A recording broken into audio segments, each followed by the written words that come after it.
Wow, ini satu kenyataan luar biasa.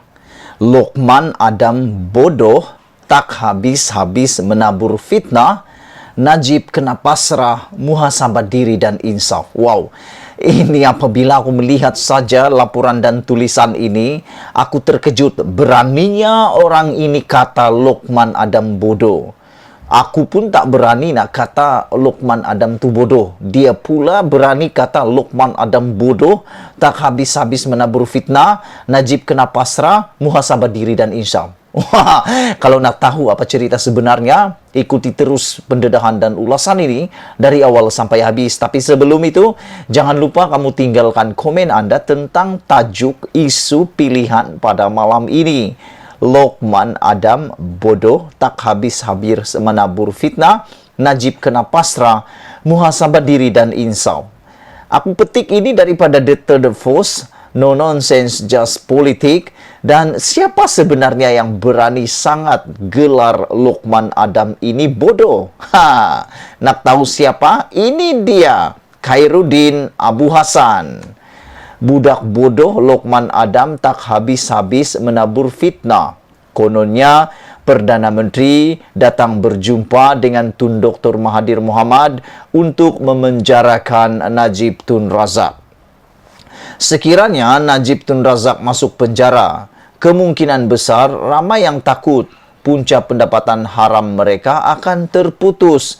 Itu yang ditulis dalam pendedahan di dalam laman The Third Force ini. Selain daripada itu, sumber penghidupan macai-macai dan makhluk-makhluk perosak ini bergantung kepada upahan natijah dari menabur fitnah. Penyangak Luqman Adam ni cepat lupa sejarah dan tidak percaya pada kifarah Allah. Sebenarnya, budak bangang Luqman Adam harus bersyukur kerana Najib Tun Razak didakwa di semua peringkat mahkamah serta diberi hak dibela oleh kumpulan peguam-peguam ternama lagi handal. Perbicaraan kes rasuah Najib Tun Razak mengambil masa bertahun lamanya. Hakikatnya, Najib Tun Razak telah diberikan hak yang sewajarnya untuk mempertahankan dirinya selaras dengan undang-undang negara. Namun, Najib Tun Razak bersama penyokong-penyokongnya yang berotak udang tidak boleh terima hakikat bahawa bukti kesalahan jenayahnya terlalu kukuh. Tidak ada mana-mana pihak dalam dunia ini boleh membebaskan Najib Tun Razak dari pendakwaan kes jenayah kerana bukti-bukti amat sahih. Saya pada tahun 2015 tidak diberi sebarang hak untuk mempertahankan diri langsung. Setelah saya terbang ke Singapura, Hong Kong, Perancis, Switzerland, United Kingdom dan membuat laporan kes skandal 1MDB kepada ibu pejabat CIA di New York demi untuk menyelamatkan khazanah kerajaan serta duit rakyat dari terus disamun oleh Najib Razak dan penyangak Jolo, kerajaan kleptokrasi terus menangkap dan mendakwa saya di bawah Akta Sosma. Ketika saya ditahan di bawah Akta Sosma Seksyen 124C, Mahkamah Tinggi Kuala Lumpur telah mendapati saya tidak bersalah dan dibebaskan. Sebelum melangkah keluar pintu mahkamah, dalam masa yang sama, saya ditangkap semula dan didakwa di bawah Akta Sosma Seksyen 124L pula dan terus dihantar ke penjara Sungai Buloh. Di tanah air kita, saya adalah orang politik yang pertama ditangkap dan didakwa di bawah Akta Sosma. Apa yang peliknya adalah peguam saya turut ditangkap serta didakwa di bawah Akta Sosma bersama anak guamnya. Begitulah kezaliman serta salah guna kuasa kerajaan kleptokrasi yang diketuai oleh Najib Tun Razak pada waktu itu. Waktu itu, Saya sabar dan pasrah menghadapi penganiayaan yang dilakukan oleh Najib Tun Razak tanpa menganjurkan perhimpunan bantahan atau masuk masjid, anjur perbuatan sumpah laknat bagi meraih simpati. Apakah budak bodoh Lokman Adam lupa akan penganiayaan serta salah guna kuasa yang dilakukan oleh kerajaan kleptokrasi yang diketuai oleh Najib Tun Razak pada waktu tersebut kepada saya, dan kemungkinan besar juga keputusan Mahkamah Persekutuan pada detik ini merupakan kifarah Allah terhadap dirinya pula. Sehingga kini saya terima hakikat bahawa inilah harga mahal yang terpaksa dibayar demi perjuangan untuk menegakkan kebenaran bagi menyelamatkan bangsa serta negara. Kini, apabila Allah menunjukkan kebenaran dan terbukti Najib Tun Razak menyamun khazanah kerajaan dan mencuri duit rakyat, maka giliran mereka pula untuk muhasabah diri, seterusnya menerima hakikatnya. Apabila Najib Tun Razak melakukan kesalahan jenayah, maka pada hari ini beliau kena terimalah padanya dengan hati yang terbuka di atas segala bentuk kesalahannya yang sengaja dilakukan atas dasar ketamakan duniawi. Bak kata pepatah orang tua-tua, berani buat, berani tanggung. Janganlah bersikap bacul di waktu memegang tampuk kekuasaan dan menyalahguna kuasa pada waktu itu. Najib Tun Razak hanya mendabik dadanya, tetapi kini cuba hendak mencari publicity murahan bagi menagih simpati. Sekarang, bila ditangkap serta didakwa dan terbukti kesalahannya, Najib Tun Razak serta pengikut-pengikut takzubnya tidak boleh terima hakikatnya. Di kamar mahkamah mengakui terima duit haram dan menggunakannya, tetapi masuk ke masjid melafaz kalimah sumpah laknat menafikan apa yang beliau mengaku di mahkamah. Puak fasik ini sanggup memperalatkan agama untuk tujuan politik dan salah guna masjid bagi menegakkan benang yang basah.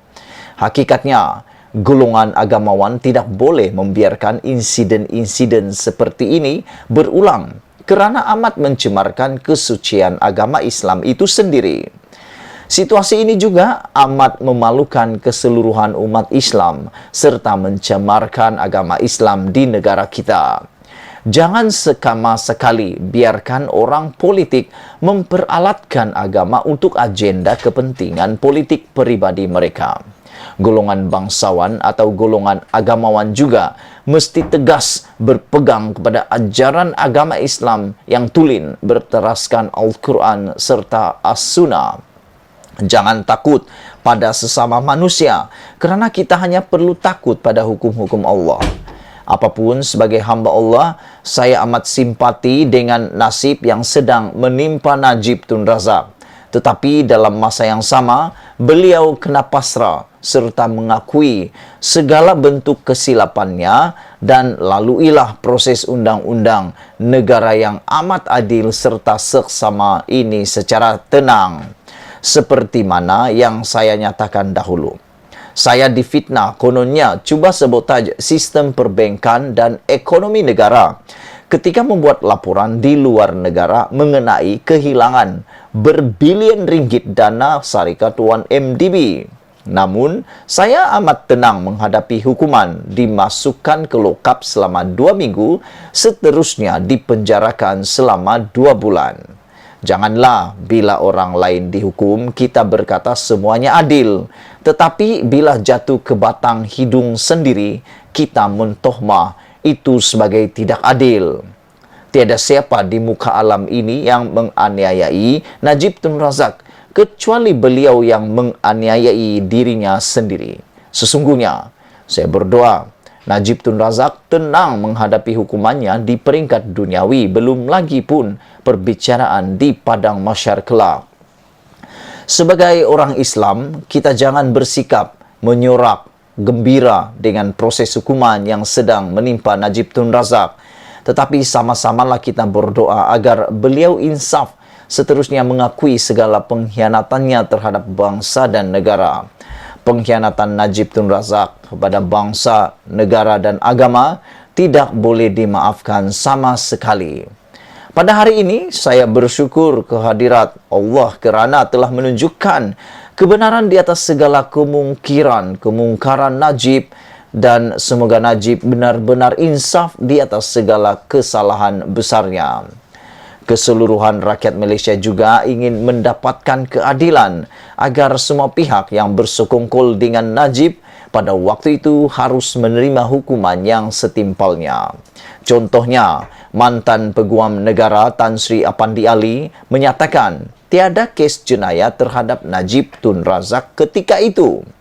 Mantan Ketua Polis Negara Tan Sri Khalid Abu Bakar juga memfitnah saya cuba mensabotaj sistem perbankan dan ekonomi negara bila membuat laporan-laporan kepada pihak berkuasa penguatkuasaan undang-undang di luar negara pada tahun 2015.